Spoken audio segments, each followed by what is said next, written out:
Suddenly, I'm in love with a stranger. I can't believe that she's mine. Yeah, and now all I see is you with fresh eyes, fresh eyes.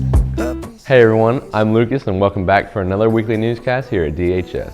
In just 4 days, we should know who our next president will be, along with many other elected officials here in Missouri. The Social Studies Department hosted a mock election this week where all students got to take part and voice their opinion on who they think should be elected. So who won according to your votes? And what did you think about being able to vote? Here's Shelby with the story. On Wednesday, all students at the high school got a chance to take a part in the voting process, the same ballot that adults will be using on Election Day, this coming Tuesday. While their votes won't count in the actual election, the Social Studies Department set up the mock election to show students what they have to look for when they turn 18. The Social Studies Department decided to organize a mock election because we understand that the whole voting process here in the United States can be kind of confusing for students and adults as well. So we wanted to make sure that we could create an environment where maybe if they interacted in the actual election process, that they would understand it a little better. Students agree with Ms. Dixon. They say voting was pretty easy, but they wish they would have known more about some things on the ballot. The Eastern Western District things, like some of those, I don't really pay attention that close to it, so I didn't know who to really vote for on those. Most of the people, I didn't know a lot of the people, but for the most part I voted, the way I thought to vote. The amendments on the back were a little confusing to understand. Regardless of the outcome of the mock elections, students thought it was a good idea to be able to take a part in the voting process, saying that it helps them get ready for when they turn 18, and it will also show teachers where students stand when it comes to politics. I think it's pretty cool because it gets to show that the younger kids that don't get to vote for the real election, it shows what they feel and what they think, and it allows the teachers to see how we feel and what we're pushing towards. I think it's great. I think it's a good idea to get a younger take on the whole voting situation at the moment. You only got your parents telling you what they think most of the time, but I think it's good to get a newer, fresher take on how the election's going. Is that the students will understand how important it is to go vote and that their vote really does matter. For Current River Broadcasting, I'm Shelby Headley. Thanks Shelby.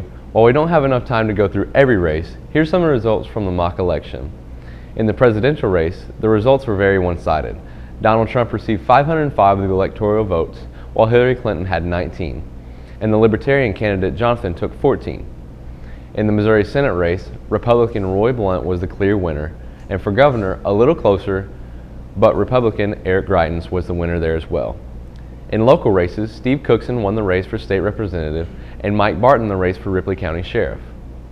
Now, if you don't think that the outcome of the election will affect you in any major way, this next story may change your mind.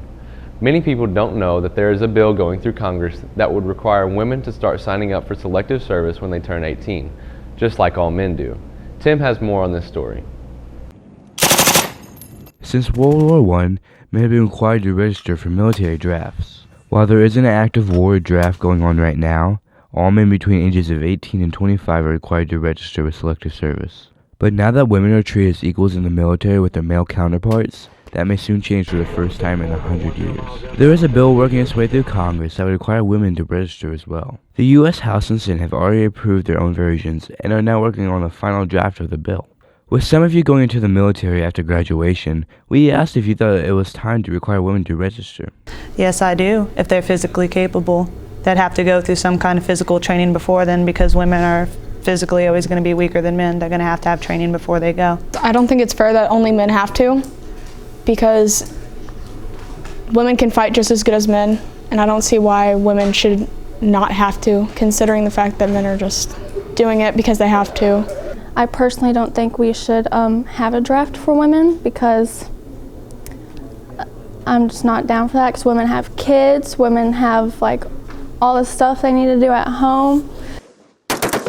Some opponents of the bill in Congress say forcing young girls into combat makes no sense to them, while presidential candidate Hillary Clinton has gone on record as saying she would support the bill if elected. The majority of the students we spoke to here at DHS had the same reaction.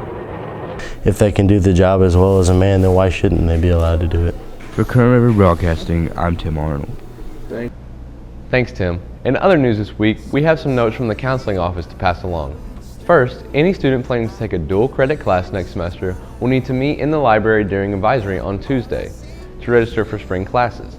Second, scholarship application for Beta Club seniors is now available in the counseling office. And the last message is for seniors. The FAFSA Pell Grant Workshop Night will be held on Tuesday, November 29th from 3:30 to 7. This is the night where you will sign up for free money for college that you do not have to pay back. Sign up in the counseling office for the time in which you'd like to come. There are a couple of deadlines for the yearbook to pass along to seniors. Your recognition ads are due by the end of the day today, and your senior pictures from your photographers are due at the end of the month. Congratulations to our student of the month of October. For the freshman class, it is Allison Masters, Brandon Sipes for the sophomores, junior Trace Boswell, and for the seniors, Taylor Freon. Here's Bree with more club news and announcements.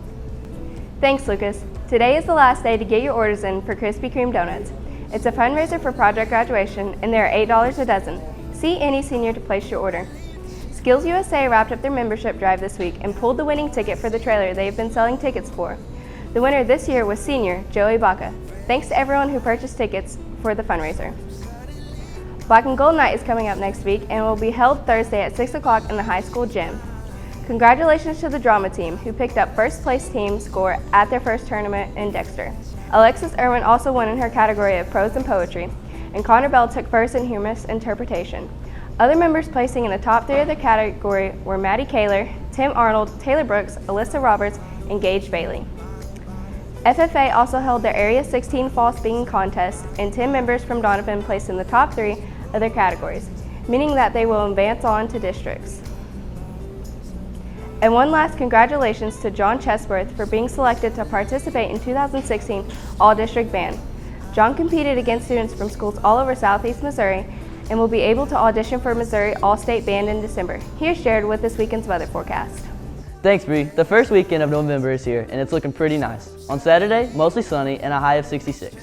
Mostly sunny again on Sunday and a little warmer with a high of 70. And on Monday, partly sunny and 73. That's our newscast for this week. Thanks for watching. We'll see you here again next week.